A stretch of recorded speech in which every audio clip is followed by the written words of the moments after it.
Welcome back, everybody. This is our first video in NEET previous year question series for chapter Work, Energy and Power of class 11th. Before this, we have made videos on previous four chapters like units and dimension, motion in 1D, motion in straight line, motion in a plane, and laws of motion. And all of those videos are available on our channel. The name of the channel is Point Basics, and there is a specific playlist dedicated to these videos, and that playlist is Need Previous Year Questions.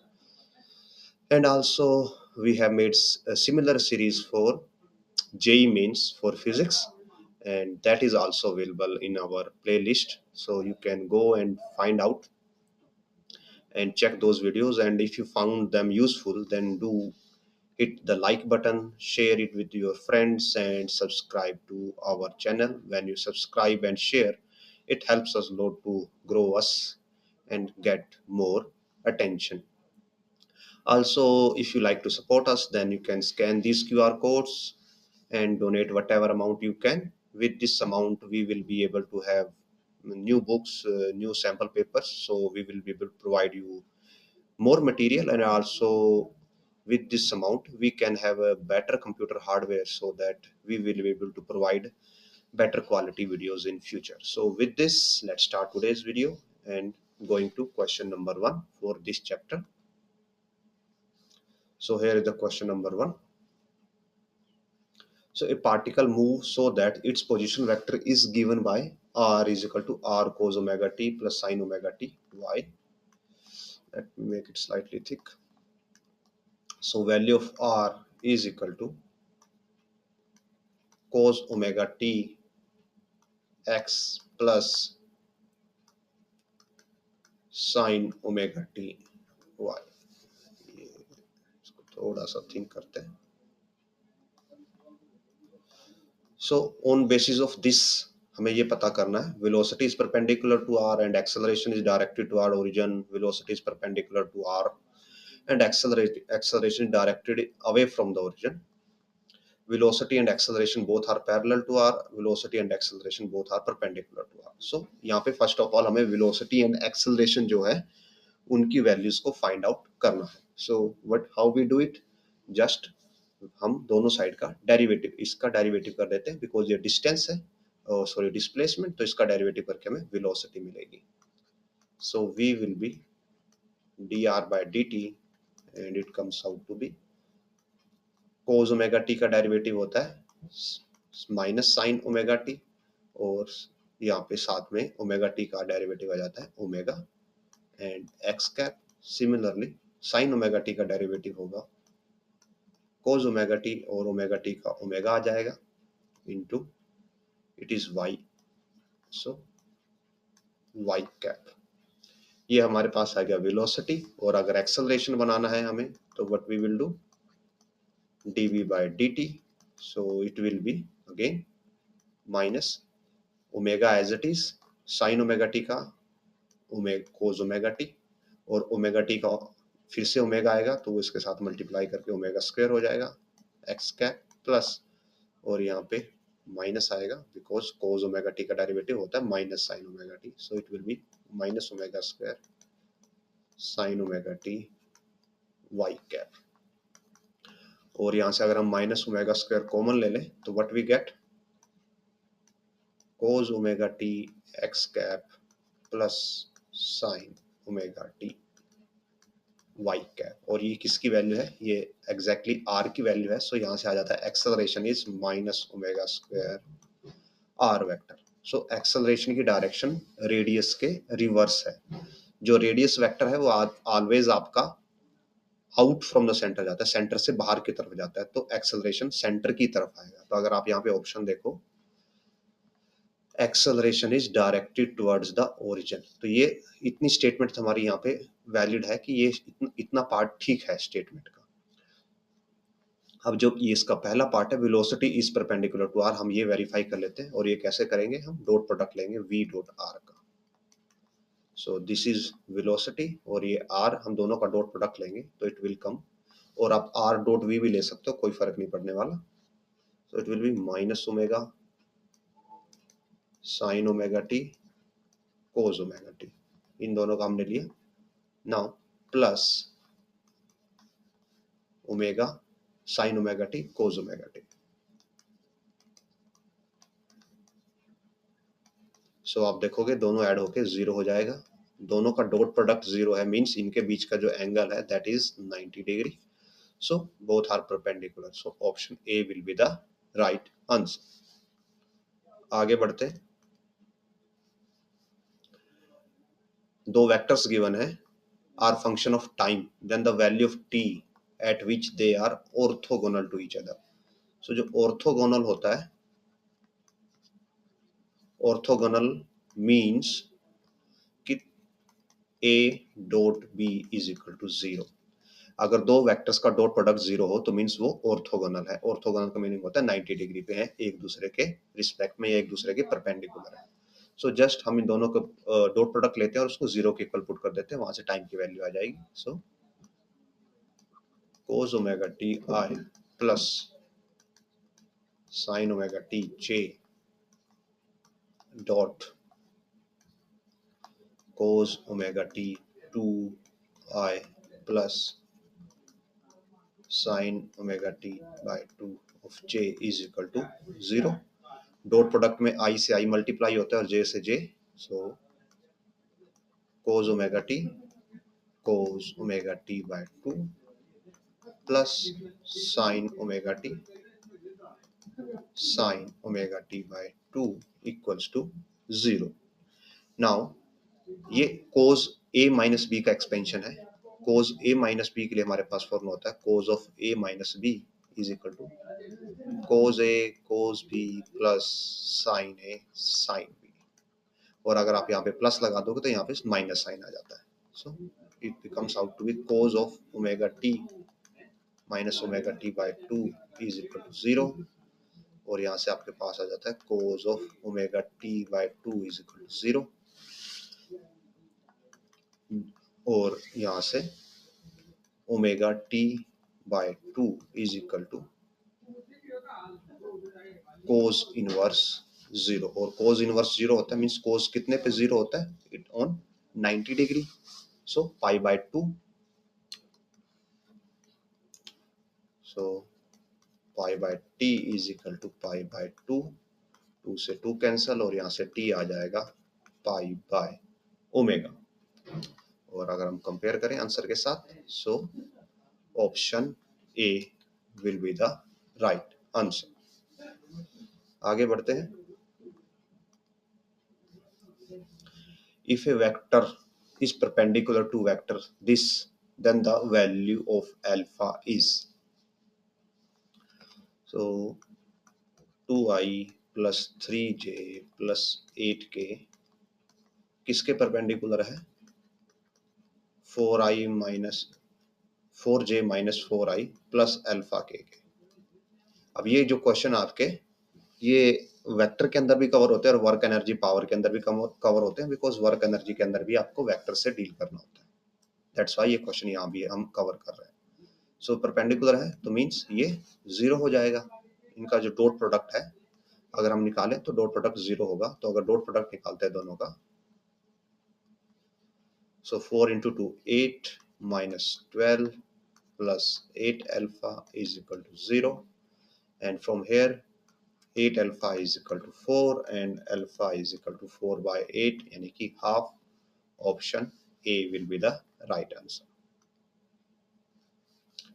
Vector sum of two forces is perpendicular to their vector differences. In that case, the forces. So, vector sum, अगर हमारे पास दो vector हैं उनका सम हो गया a plus B और difference हो गया a माइनस बी। अब ये बोला गया है कि perpendicular to their difference means sum perpendicular है डिफरेंस के। तो अगर ये परपेंडिकुलर है तो इनका डॉट प्रोडक्ट क्या हो जाएगा, 0। तो अगर हम इसको सोल्व करें तो हमारे यहाँ से आएगा A square plus A dot B minus B dot A minus B square is equal to 0। ये दोनों एक दूसरे से कैंसिल हो जाएगा बिकॉज डॉट प्रोडक्ट में A dot B is equal to B dot A होता है। सो यहाँ से आ जाता है A square is equal to B square और A in magnitude is equal to B in magnitude. So magnitude wise दोनों इक्वल है, option B are equal to each other in magnitude. आगे बढ़ते हैं। The position vector of a particle, ये position vector given है, तो velocity of the particle बताना है। तो इस टाइप का क्वेश्चन हमने जस्ट अभी सोल्व किया था थोड़ी देर पहले। So A cos omega t i plus A sine omega t j, और यहाँ से ये रेडियस वेक्टर है तो वेलोसिटी वेक्टर हो जाएगा d r by d t, it comes out to be minus A omega sine omega t I.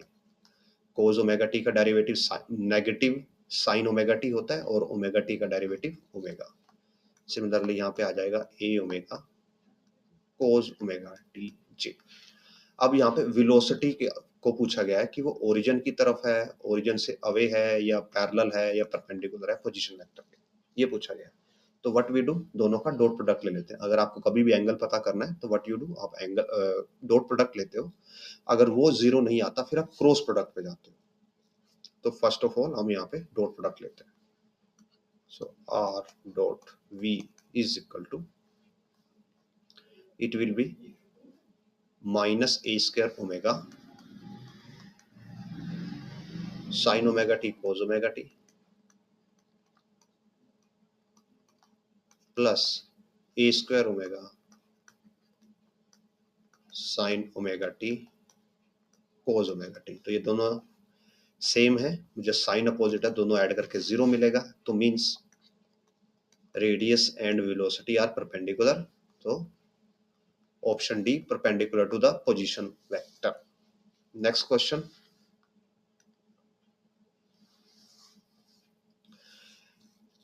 an object moving along horizontal x direction with kinetic energy, so kinetic energy की value given है 10 joule,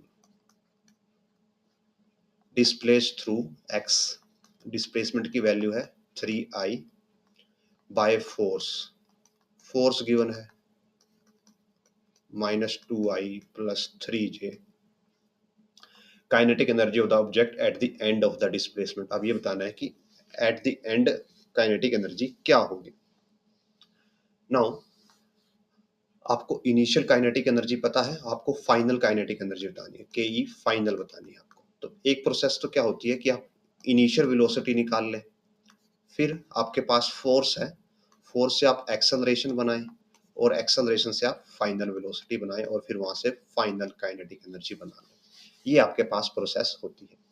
तो first of all initial velocity बनाने के लिए आपको यहाँ पे क्या चाहिए होगा, मास। सिमिलरली एक्सेलरेशन, फोर्स से एक्सेलरेशन बनाने के लिए आपको क्या चाहिए होगा, मास।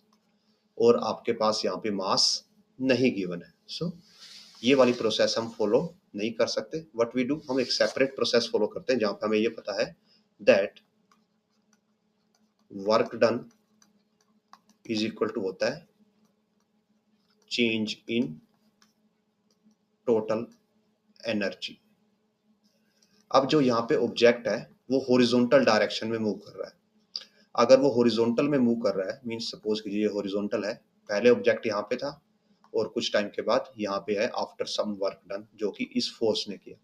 तो दोनों टाइम पे इसकी हाइट सेम है, तो पोटेंशियल एनर्जी में कोई चेंज नहीं आएगा, ओनली किस में आएगा, काइनेटिक एनर्जी में। सो ये जो वर्क डन है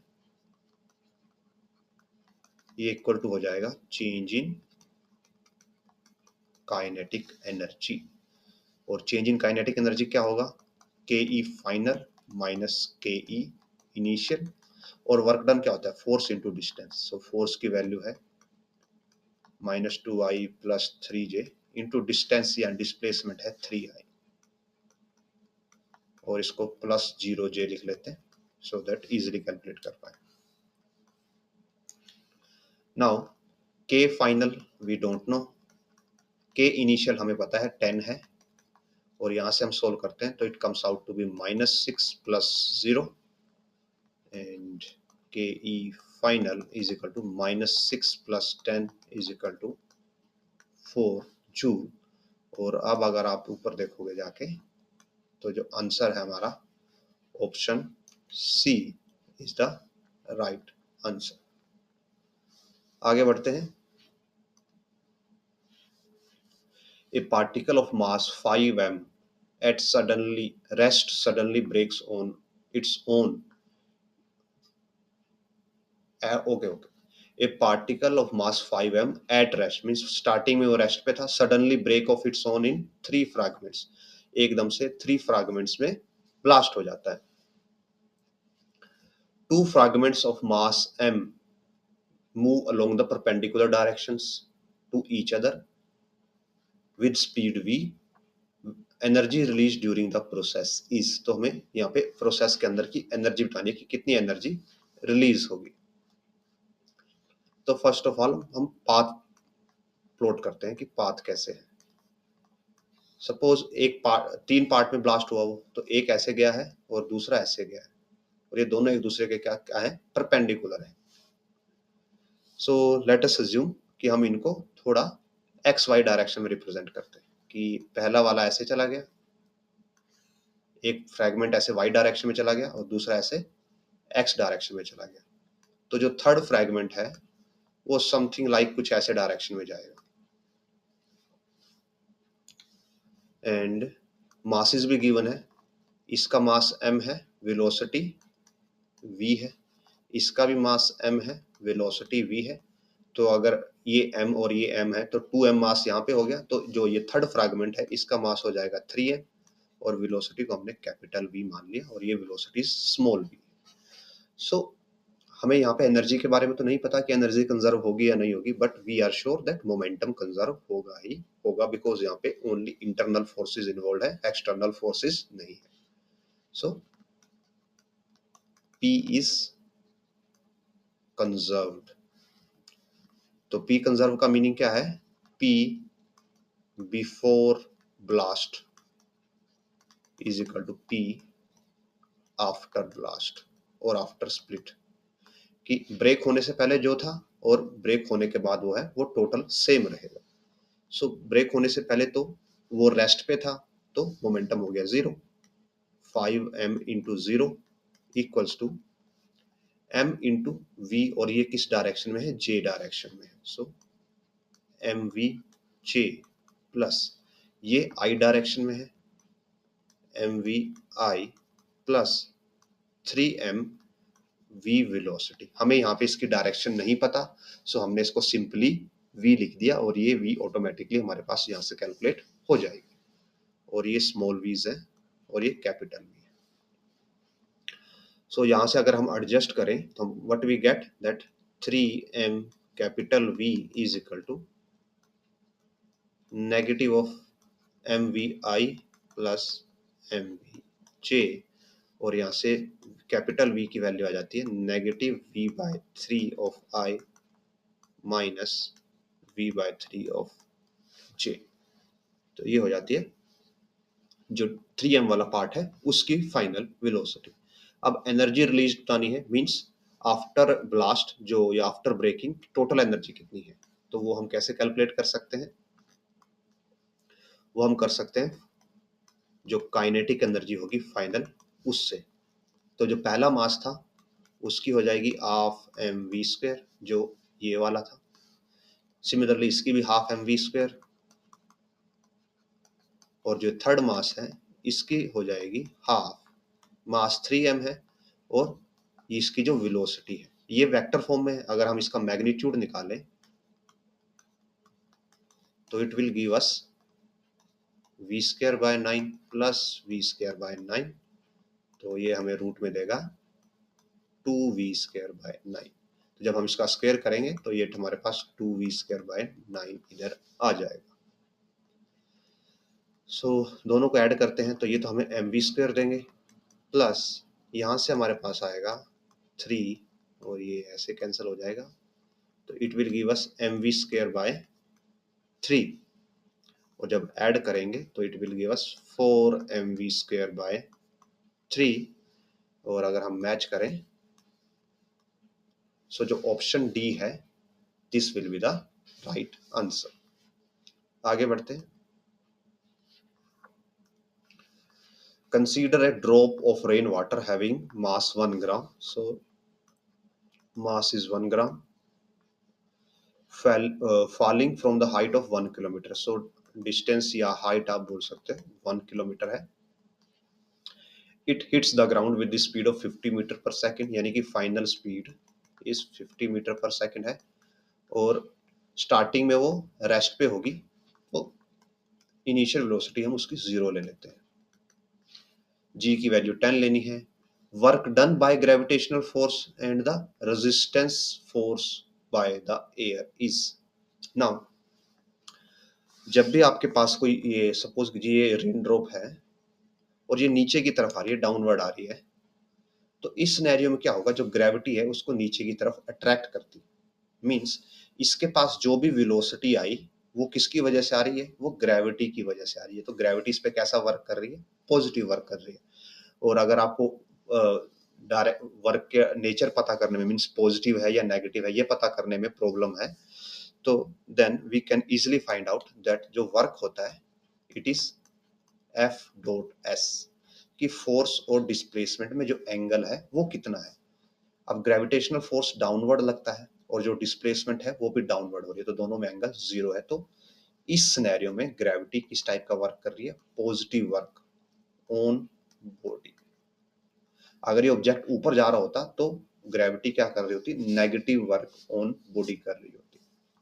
तो जो पहला पार्ट है ग्रेविटेशनल फोर्स के द्वारा जो वर्क है वो पॉजिटिव होगा, मींस आपका जो ऑप्शन ए है यहाँ पे ग्रेविटी का वर्क नेगेटिव है, तो ये ऑप्शन तो कैंसल आउट यहीं से हो जाता है। Okay, now similarly resistive force की बात आती है कि जो एयर रेजिस्टिव फोर्स लगाएगी उसका वर्क। तो जो रेजिस्टिव फोर्स होता है, अगर आपकी बॉल नीचे की तरफ आ रही है तो रेजिस्टिव फोर्स ऊपर की तरफ लगेगा। जो एयर रेजिस्टेंस लगाएगी यहाँ पे, या एक टाइप से फ्रिक्शन लगाएगी, वो मोशन के अपोजिट होता है, तो वो ऊपर की तरफ लगेगा, और डिस्प्लेसमेंट आपका नीचे की तरफ है। तो इस केस में थीटा हो गया 180 डिग्री, तो जो वर्क हो गया वो हो गया नेगेटिव, यानी कि रेजिस्टिव फोर्स का वर्क होना चाहिए नेगेटिव। और अगर आप देखोगे बी सी डी में, तो ये ऑप्शन में पॉजिटिव वर्क गिवन है, यानी कि सी ऑप्शन भी कैंसल आउट हो गया। सो हमारे पास ओनली कितने ऑप्शन बचते हैं, हमारे पास ओनली 2 ऑप्शंस बचते हैं, that is option B and option D हमारे पास बचते हैं। So let's calculate. तो जब भी ऑब्जेक्ट किसी हाइट पे होता है, सपोज h हाइट पे, और वो नीचे आ जाता है, तो जो यहाँ पे वर्क होगा that will be equal to change in total energy.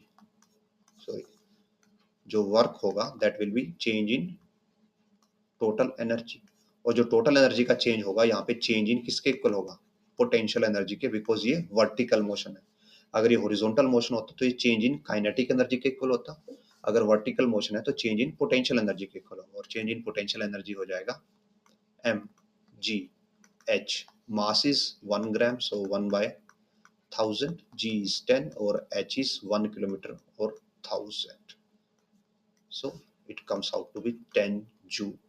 और अगर आप अब ऑप्शन चेक करते हो तो बी ऑप्शन में पहला 1.25 है, दो की नहीं होगा, सो ओनली ऑप्शन डी हमारे पास करेक्ट ऑप्शन बचता है। एंड जो ये वैल्यू है हम ये भी कैलकुलेट करके शो करते हैं कि आपको कैसे आएगी। तो ग्रेविटी ने किया 10 जूल वर्क, बट बॉडी की फाइनल वेलोसिटी इतनी है, यानी कि बॉडी के पास कितनी एनर्जी है। ग्रेविटी ने जितना वर्क किया इट इज नॉट नेसेसरी कि बॉडी के पास उतनी एनर्जी हो। तो लेट अस कैलकुलेट बॉडी के पास कितनी एनर्जी है। तो बॉडी की एनर्जी हो जाएगी काइनेटिक एनर्जी, यानी half M v square, half 1 by 1000, 50 50, so it comes out to be 5 by 4 or 1.25 joule. Means gravity ने तो एक्चुअली 10 जूल वर्क किया, बट बॉल के पास सिर्फ इतना वर्क ही रिसीव हुआ, तो जो बाकी का एनर्जी है वो कहाँ पे चली गई, वो चली गई रेजिस्टिव फोर्स में। or because we know that total work is equal to total energy होता है, तो ग्रेविटी का वर्क तो 10 हो गया, प्लस ये हो गया एयर वर्क जो रेजिस्टिव वर्क है इक्वल्स टू 1.25। तो यहां से हम निकाल सकते हैं दैट जो एयर की वजह से वर्क हुआ that is 1.25 minus 10 and it will B negative 8.75 joule. So option D is the right answer. आगे बढ़ते हैं। A particle of mass 10 gram moves along a circle of radius 6.4 centimeter is constant tangential acceleration. What is the magnitude of acceleration if kinetic energy of particle becomes equal 8 into 10 raised to power 4 joule by the end of the second revolution after beginning of the motion? So इस question में जो object है वो एक circle में rotate कर रहा है। So let me draw the circle.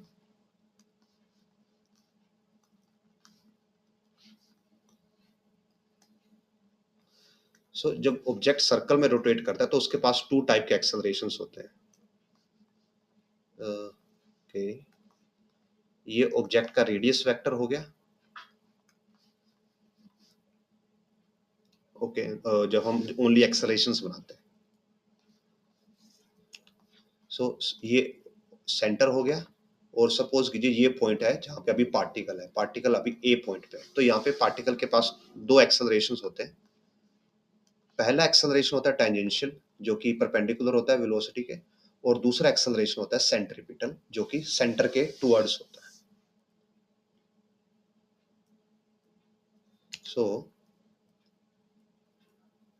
This is tangential acceleration और दिस इज सेंट्रीपिटल एक्सेलरेशन। और यहाँ पे ये बोला गया है कि सर्कल में रोटेट कर रहा है तो मीन्स सेंट्रीपिटल तो होगा ही होगा विद कांस्टेंट टेंजेंशियल एक्सेलरेशन, यानी कि टेंजेंशियल भी है, यहाँ पे दोनों एक्सेलरेशन अवेलेबल है। अब magnitude of acceleration, what is the magnitude of this acceleration if kinetic energy of particles become this after end of second revolution? Means दो रेवोल्यूशन लेने के बाद काइनेटिक एनर्जी की वैल्यू हो जाती है 8 into 10⁻⁻⁴ joule from the beginning, और starting से एंड तक ये इतना हो जाती है। तो इस सिनेरियो में नाउ इस क्वेश्चन में अगर आपको एक्सेलरेशन की वैल्यू पता होती तब आप कैलकुलेट कर पाते कि इनिशियल और फाइनल से, या अगर आपके पास टाइम गिवन होता या आपके पास ओमेगा गिवन होती तो अब आप यहां से ओमेगा की वैल्यू से एक्सेलरेशन कैलकुलेट कर सकते थे। बट यहाँ पे कुछ भी नहीं गिवन है, यहाँ पे ओनली मास गिवन है, रेडियस गिवन है और 2 रेवोल्यूशन गिवन है।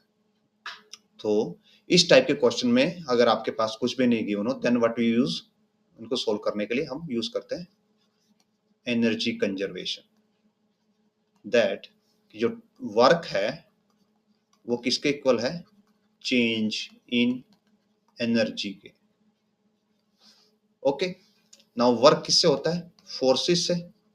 वर्क के लिए हमें फोर्सेस चाहिए, तो हमारे पास यहाँ पे दो फोर्सेस अवेलेबल है। एक एक्सेलरेशन अवेलेबल है तो मास से मल्टीप्लाई कर दे तो हमारे पास ये एक फोर्स आ जाएगा टेंजेंशियल, और एक आ जाएगा सेंट्रीपिटल फोर्स। नाउ और जो डिस्टेंस है, डिस्टेंस कैसे आएगा, हमारे पास 2 रोटेशंस है। अगर हमारे पास यहाँ पे 2 रोटेशन है मींस जो टोटल डिस्टेंस हो जाएगा 2 rotation equals to 2 into 2 pi r. ये हमारे पास डिस्टेंस आ जाएगा 4 पाई आर के इक्वल। सो हमारे पास डिस्टेंस आ गया, हमारे पास फोर्सेस आ गए, तो अब हम वर्क डन लिखना स्टार्ट करते हैं। सो हमारे पास दो टाइप का वर्क डन होगा। पहला वर्क डन होगा किससे, टेंजेंशियल फोर्स से, और दूसरा वर्क डन होगा हमारे पास सेंट्रीपिटल फोर्स से। टेंजेंशियल से भी वर्क डन होगा, सेंट्रीपिटल से वर्क डन होगा, और ये इक्वल टू होगा चेंज इन काइनेटिक एनर्जी के। सो जो टेंजेंशियल होगा it will be mass time A T, ये फोर्स हो गया, dot 4 pi R, plus centripetal होगा mass times A centripetal dot 4 pi R is equal to change in kinetic energy हमें given है 8 into 10⁻⁻⁴। Now इनके बीच के अब डॉट प्रोडक्ट को देखते हैं। जो डॉट प्रोडक्ट है वो एंगल पे डिपेंड करता है कि टेंजेंशियल और 4πr यानी कि डिस्प्लेसमेंट में कितना एंगल है। अब जो यहाँ पे आपकी डिस्प्लेसमेंट की डायरेक्शन है, अगर आप इंस्टेंटेनियस डिस्प्लेसमेंट देखोगे, एक तो होता है displacement vector, late me draw it, कि अगर आप ए पॉइंट के लिए देख रहे हो तो ए पॉइंट के लिए डिस्प्लेसमेंट वेक्टर ये है with respect to centre. But जब आप इसके लिए डिस्प्लेसमेंट देखोगे, आपको सिर्फ डिस्प्लेसमेंट की डायरेक्शन देखनी है, तो इन दैट सिनेरियो जो आपका ए पॉइंट है, सपोज अभी यहाँ पे है और वो कुछ टाइम के बाद थोड़ा सा मूव करके यहाँ पे चला जाता है, तो इन दैट सिनेरियो जो आपकी डिस्प्लेसमेंट की डायरेक्शन होगी, इंस्टेंटेनियस डिस्प्लेसमेंट की डायरेक्शन होगी, वो आपकी कुछ ऐसे आपको मिलेगी। और वो उसमें जो एटी है, एटी और डिस्प्लेसमेंट दोनों एक दूसरे के पैरेलल हो जाएंगे। बट जो सेंट्रीपिटल है, सेंट्रीपिटल फोर्स है, और जो ये डिस्प्लेसमेंट है, ये दोनों के एक दूसरे के परपेंडिकुलर हो जाएंगे। सो इन शॉर्ट, एक्सेलरेशन और सेंट्रीपिटल और एक्सेलरेशन में, सेंट्रीपिटल एक्सेलरेशन और डिस्प्लेसमेंट में 90 डिग्री का एंगल है, और टेंजेंशियल एक्सेलरेशन और डिस्प्लेसमेंट में 0 डिग्री का एंगल है, मीन्स दोनों पैरेलल है। तो जो डॉट प्रोडक्ट है आपका, बिकॉज वर्क में क्या होता है, फोर्स जो वर्क होता है that is force dot displacement. तो अगर थीटा 90 डिग्री हो जाए तो कोस 90 0 होता है, मीन्स जहां पे एंगल 90 डिग्री है वहां पे वर्क डन 0 हो जाएगा, जो कि सेंट्रीपिटल का केस है। सो MAC डॉट 4πr, ये वाला प्रोडक्ट हमारा 0 हो जाएगा, and we will be left only with mass 84πr is equal to 8 into 10⁻⁻⁴, और यहाँ से 80 की वैल्यू आ जाएगी 8 into 10⁻⁻⁴ divide by mass 4πr। So values put करेंगे। जो मास की वैल्यू है हमारे पास, it is 10 gram, so 10 into 10⁻³ kilogram, 4 into 3.14 into जो रेडियस है दैट इज 6.4 सेंटीमीटर, और 6.4 इंटू 10⁻⁻² सेंटीमीटर। जब आप इसको सोल्व करेंगे तो ये आपको अप्रोक्सीमेटली आपको आंसर आएगा 0.099, और ये अप्रोक्सीमेट आएगा 0.1 मीटर पर सेकेंड स्क्वायर। सो अगर हम कंपेयर करें तो option C will be the right answer. अभी आपको यहाँ पे थोड़ा कंफ्यूजन हो सकता है कि एक तो होता है सेंटर से डिस्प्लेसमेंट, जो हमने यहाँ पे ये फर्स्ट येलो एरो से शो किया हुआ है, जो सेंटर से डिस्प्लेसमेंट है, तो ये तो टेंजेंशियल एक्सेलरेशन के परपेंडिकुलर है, तो इसके हिसाब से जो टेंजेंशियल वर्क होगा वो 0 हो जाएगा। बट हमें ये वाला यहाँ पे नहीं रहना, बिकॉज हम इंस्टेंटेनियस डिस्प्लेसमेंट की बात कर रहे हैं, कि सपोज कीजिए स्टार्टिंग में अगर आपका ऑब्जेक्ट यहाँ पे था ए पॉइंट, और ए पॉइंट से वो बी पॉइंट पे जाता है, तो ये जो ए से बी की जो डायरेक्शन होगी, ये होगी आपकी इंस्टेंटेनियस डिस्प्लेसमेंट की डायरेक्शन। और जब आप इसके रिस्पेक्ट में फोर्स देखोगे कि यहाँ पे जो फोर्स है और जो ये फोर्सेस के बीच का एंगल बन रहा होगा, ये वाला एंगल 90 डिग्री होगा, ये वाला एंगल 90 डिग्री होगा। सो दैट्स व्हाई यहाँ पे जो सेंट्रीपिटल फोर्स है उसके द्वारा किया गया वर्क 0 हो जाता है। और यही रीजन होता है कि अगर आपने ग्रेविटेशनल वाला चैप्टर किया है तो वहां पे जो ग्रेविटेशनल फोर्स है वो प्लैनेट्स पे 0 वर्क करता है, फोर्स होने की बजाय बावजूद भी वहां पे 0 वर्क होता है in the form of torque. जो टॉर्क है वो 0 रहती है, that's why angular momentum conserve रहता है। That you will study in your gravitational chapter, और एंड आल्सो इन जो रोटेशन वाला चैप्टर है आपका रिजिड बॉडी वाला, वहां पे भी। सो ग्रेविटेशनल फोर्स भी कोई वर्क नहीं करता, बिकॉज वो सेंट्रीपिटल फोर्स की तरह बिहेव करता है। So let us move to next question. A block of mass 10 kg moving in x direction with a constant speed. So speed constant है यहाँ पे as per given. So in this question हमें एक block given है, block के साथ उसकी speed given है, और उस पर एक रिटार्डिंग फोर्स लगाया है, और ये रिटार्डिंग फोर्स 20 to 30 मीटर तक लगता है, तो उसकी फाइनल काइनेटिक एनर्जी बतानी। सो हम फिर से यहाँ पे व्हाट वी यूज कि जो वर्क डन बाय फोर्स है, work done is equal to delta K E, means change in kinetic energy. So पहले हम इनिशियल काइनेटिक एनर्जी निकाल लेते हैं कि कितनी होगी। सो पहले हम काइनेटिक एनर्जी निकालते हैं, दैट इनिशियल काइनेटिक एनर्जी कितनी है। सो इनिशियल काइनेटिक एनर्जी हो जाएगी half M v square, that is 10 into 10 into 10, 5। Initial kinetic energy हो गई 500 जूल। और हमें फाइनल काइनेटिक एनर्जी पता करनी है, उसके लिए हमें इनिशियल चाहिए थी और वर्क डन चाहिए। तो वर्क डन कैसे निकालेंगे, फोर्स गिवन है हमारे पास, तो वर्क डन होता है डी डब्ल्यू is equal to f dot d x. So 0.1 x into d x, इसको इंटीग्रेट करेंगे, एक्स की वैल्यू कहाँ से कहाँ है, 20 to 30 मीटर तक इंटीग्रेट करेंगे। सो it will become 0.1 x square by 2, 20, 30, और पॉइंट, ये 0.1 को 1/10 लिख सकते हैं, और वहां से नीचे से 2 आ जाएगा तो 1/20। 30 स्क्वायर माइनस 20 स्क्वायर, तो इसको हम a minus b into a plus b लिख सकते हैं, बिकॉज हमारे पास a square minus B square की वैल्यू होती है। तो 30 square minus 20 square is equal to 30 plus 20 50 multiply 30 minus 20 10। So यहाँ से ये आ जाएगा 20, और ये रिटार्डिंग फोर्स है तो ये पूरा का पूरा नेगेटिव होगा। सो it will B -25 joule. So minus of 25 work done के इक्वल हो गया डेल्टा के ई। डेल्टा के ई क्या होगा, के ई फाइनल माइनस के ई इनिशियल, और के ई इनिशियल की वैल्यू हमारे पास है, इट इज 500 जूल माइनस 25, तो यहाँ से के ई फाइनल आ जाएगा 500, यहाँ पे जाके पॉजिटिव हो जाएगा, -25, 475 joule. Option A will be the right answer. आगे बढ़ते हैं। A body of mass 10 kilograms released from the wall of height 20 meter acquire a velocity of 10 meter per second after falling through a distance of 20 meter. Work done by the push of the air. So इस type का question हमने already किया था, जहाँ पे हमने air का resistive work done calculate किया था, तो इसमें भी वैसा ही करना है। सो बॉडी का मास इतना है और उसकी वेलोसिटी ये है, तो उसकी काइनेटिक एनर्जी कितनी हो जाएगी final, that is equal to half 10 into 10 into 10, 5, और ये हो जाएगी 500 जूल। बॉडी की फाइनल काइनेटिक एनर्जी इतनी है, बट हाइट के हिसाब से कितनी एनर्जी होनी चाहिए थी उसके पास। हाइट के हिसाब से अगर बॉडी h हाइट ट्रेवल करती है, ट्रैवर्स करती है, तो उसकी पोटेंशियल एनर्जी में चेंज कितना आता है, mgh।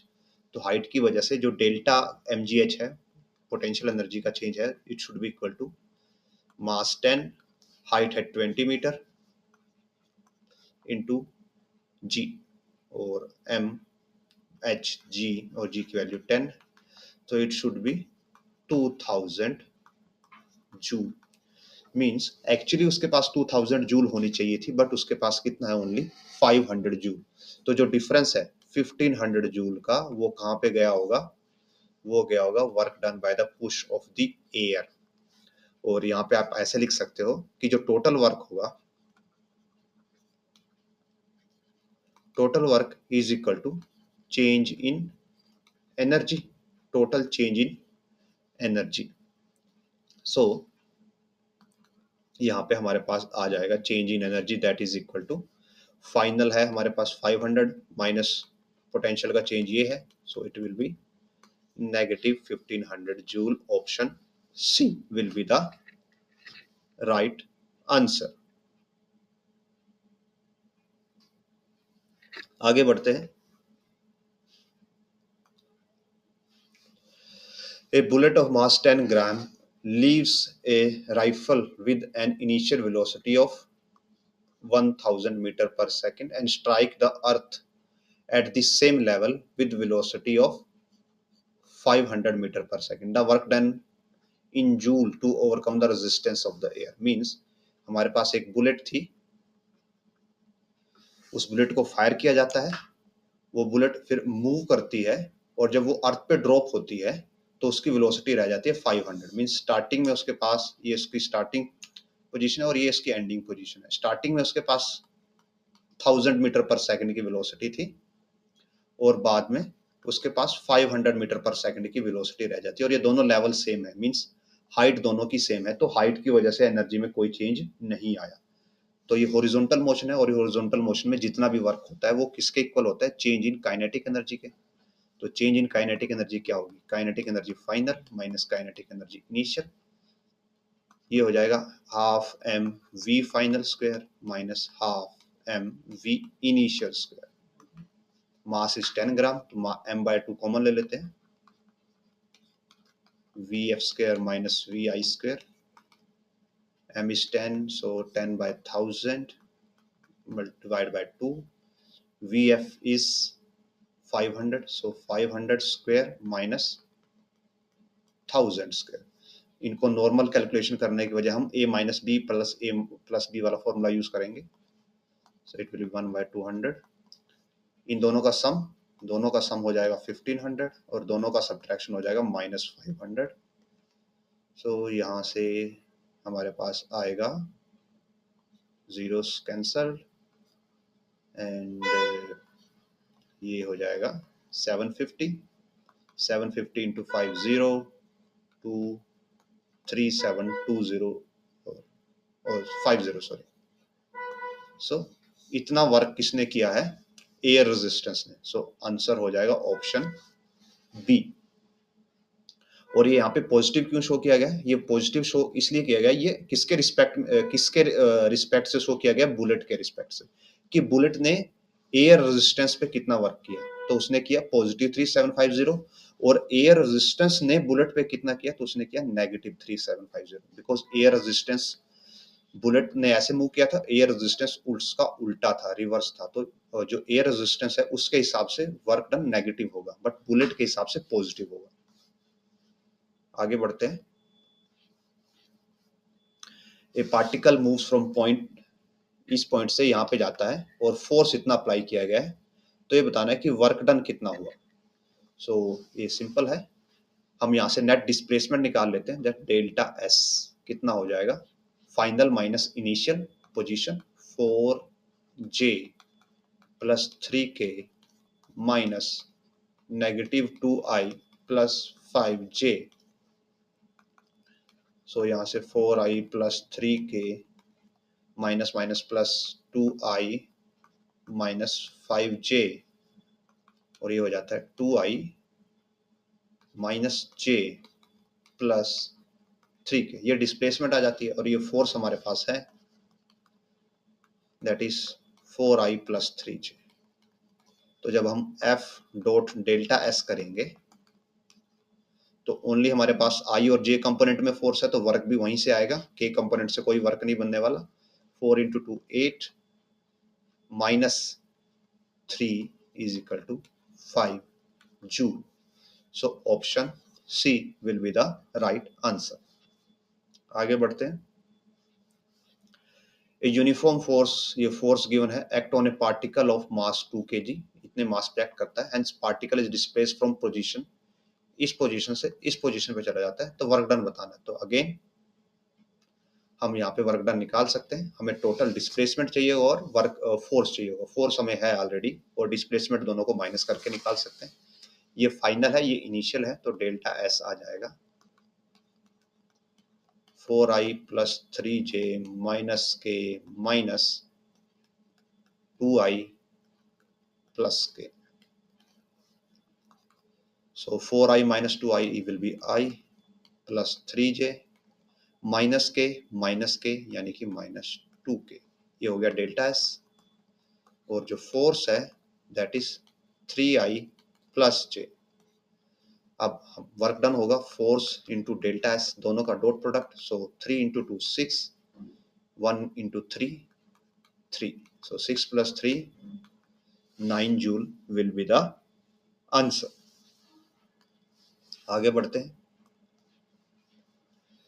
A body moves a distance of 10 meter along a straight line under action of 5 Newton. So distance है 10 Newton, फोर्स है और 10 मीटर है, सॉरी, फोर्स है 5 न्यूटन और वर्क है 25 जूल।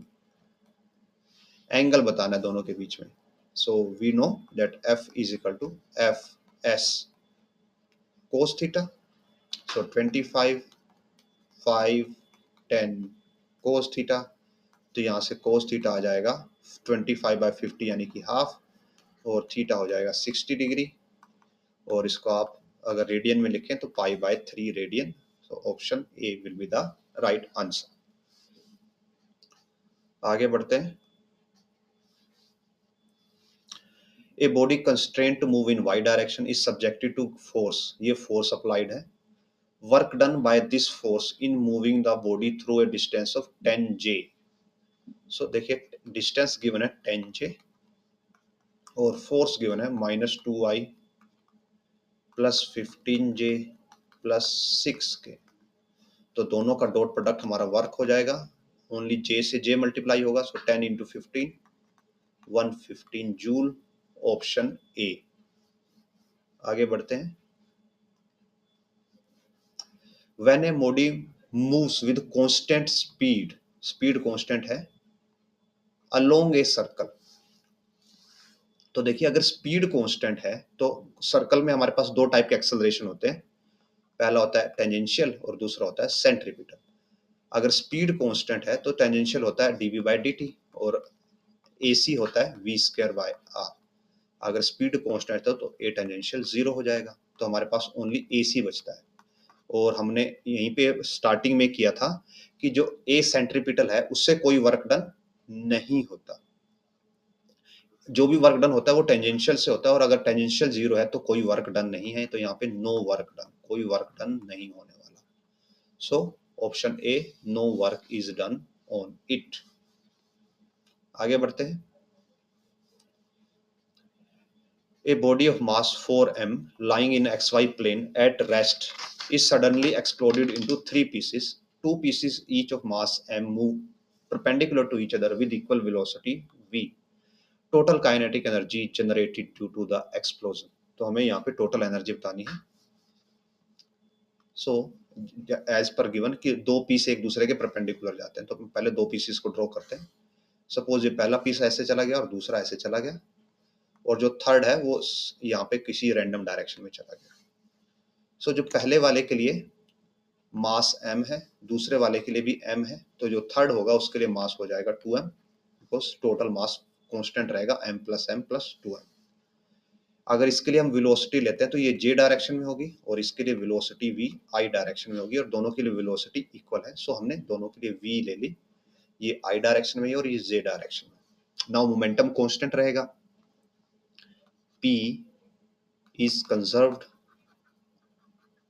p is conserved है तो means p before equal to p after, means starting में जो मोमेंटम था आफ्टर बाद में भी वही मोमेंटम होना चाहिए। और इसके लिए हम कोई वेलोसिटी ले लेते हैं, that is capital V। So starting में 4m एट रेस्ट, तो रेस्ट पे थे तो इसका मोमेंटम हो जाएगा 4m × 0, that is 0। After momentum क्या है, mvj plus mvi plus 2m into velocity. इसका हमें कुछ नहीं पता अभी, तो हमें as it is v vector form में लेती है। तो ये साइड 0 है, m कैंसिल हो जाएगा, vj plus vi plus 2v। तो यहाँ से जो v है उसकी वैल्यू आ जाती है negative of v/2i plus v/2j।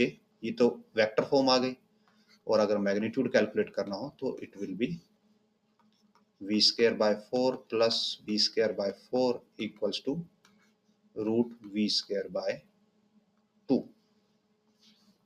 अब हमें टोटल काइनेटिक एनर्जी बतानी है ड्यू टू एक्सप्लोजन। तो ड्यू टू एक्सप्लोजन जो काइनेटिक एनर्जी जनरेट होगी, इट विल बी हाफ, पहले के लिए mass m velocity v square, दूसरे के लिए mass m velocity v square, plus third के लिए मास है 2m एंड वेलोसिटी का स्क्वायर हो जाएगा v स्क्वायर बाय 2। सो इनको ऐड करेंगे तो ये दोनों को ऐड करके mv स्क्वायर आएगा, प्लस 2 से 2 कैंसिल हो जाएगा, mv square by 2 and it will be 3 by 2 of mv square. और अगर हम कंपेयर करते हैं आंसर के साथ, so option B is the right answer. आगे बढ़ते। An engine pumps water continuously through a hose. Water leaves the hose at velocity v and m is the mass per unit length of the water jet. What is the rate at which kinetic energy is imparted to the water? So यहाँ पे देखिए, ये बताना है कि जो water बाहर आ रहा है उसकी काइनेटिक एनर्जी क्या है, किस रेट से है। मीन्स आपको पावर बतानी है किसकी, आउट आउटगोइंग वाटर की, जो पानी बाहर आ रहा है उसकी आपको पावर कैलकुलेट करनी है। ओके, सो पावर क्या होती है? Power is work upon time, as simple as that. और वर्क क्या होता है? Equal to change in kinetic energy और चेंज इन पोटेंशियल एनर्जी और सम ऑफ बोथ। या तो काइनेटिक एनर्जी का चेंज होगा या पोटेंशियल एनर्जी का चेंज होगा, या दोनों का जो चेंज है उसका सम होगा। अब हम यहाँ पे ये मान के चलते हैं कि जो ये वाटर है ये हॉरिजॉन्टली फ्लो कर रहा होगा। अगर हॉरिजॉन्टली फ्लो कर रहा है तो मींस किसका चेंज हो गया? काइनेटिक एनर्जी का, यानी कि delta K E by time. Now delta K E क्या होता है? Half M we final square minus half M we initial square by time. Now starting में जो वाटर है वो रेस्ट पे होगा, तभी उसको पंप किया गया होगा, तो ये वाली टर्म जीरो हो जाएगी। तो हमारे पास बचेगा half M V F square by T. V F की वैल्यू हमें वी गिवन है, सो इसकी जगह पे हम ओनली वी लिखेंगे। नाउ कमिंग टू मास, तो जो m है, m is the mass per unit length. Means एक लेंथ का जो मास है दैट इज स्मॉल m, तो हम यहाँ पे कैपिटल M यूज करते हैं बिकॉज अभी हमने वो वैल्यू पुट नहीं की है। जो यहाँ पे ये मास होता है, ये वाला मास, ये होता है कि एक वेलोसिटी में कितना मास आया, और ये मास क्या है? स्मॉल m, मास पर यूनिट लेंथ। सो इसका मीनिंग क्या है? m is mass per unit length. तो कैपिटल M से स्मॉल m कैसे बनेगा? जो आपके पास टोटल मास है, अगर आप उसको किससे डिवाइड कर दो? लेंथ से डिवाइड कर दो, तो आपके पास बन जाएगा स्मॉल m। और यहां से जो कैपिटल M है, कैपिटल M की वैल्यू आ जाती है m into L.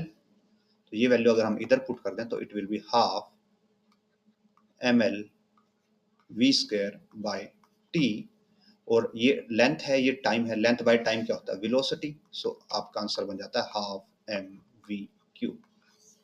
So option A will be the right answer. और आप इसको ऐसे भी लिख सकते हो, ये वन मेथड है सोल्व करने का। और यहाँ पे एक चीज आपको ध्यान रखनी है कि ये जो आउटकमिंग वाटर है, मींस जो पानी बाहर आ रहा है, ये उसकी पावर है, नोट कि ये इंजन की पावर है। ये इंजन की पावर नहीं है। अगर आप इंजन की पावर निकालना चाहोगे तो वहां पे आपको ये रिक्वायर्ड होगा कि इंजन कितना मास पंप कर रहा है, कितनी वेलोसिटी से, और उसके लिए नॉर्मली जो फॉर्मूला आएगा that will be M V cube. और जो ये स्मॉल m है उसके केस में होगा मास पर यूनिट लेंथ। ठीक है, तो इंजन की पावर के फॉर्मूला अलग है और जो पानी बाहर आ रहा है उसकी पावर का फॉर्मूला अलग है, और नॉर्मली ये दोनों एक दूसरे के हाफ होते हैं। और हाफ क्यों होते हैं? बिकॉज जो लिक्विड है जब वो पाइप से फ्लो करता है तो सारी एनर्जी वो एज इट इज नहीं रखता जो इंजन ने उसको दी। लिक्विड के अंदर फ्रिक्शन भी होता है जिसको विस्कोसिटी बोलते हैं।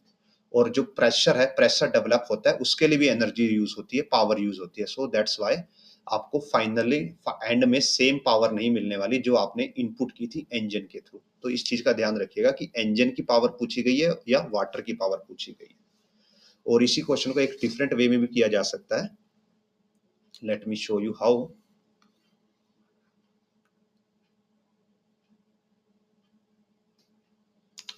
सो यहाँ पे मेंशन है that m is the mass per unit length of the water velocity jet. Means अगर आपके पास किसी ऑब्जेक्ट की वेलोसिटी v है तो एक सेकंड में वो कितनी लेंथ कवर करेगा, that is v metre. Let me explain with example कि अगर ऑब्जेक्ट की वेलोसिटी 2 मीटर पर सेकंड है तो एक सेकंड में कितना डिस्टेंस कवर करेगा, वो 2 मीटर डिस्टेंस कवर करेगा। ऐसे ही अगर ऑब्जेक्ट की वेलोसिटी v मीटर पर सेकंड है तो वो एक सेकंड में कितना डिस्टेंस कवर करेगा, v मीटर डिस्टेंस कवर करेगा। यानी कि डिस्टेंस की वैल्यू हो गई v। और मास पर यूनिट देखिए m है जो is the mass per unit length.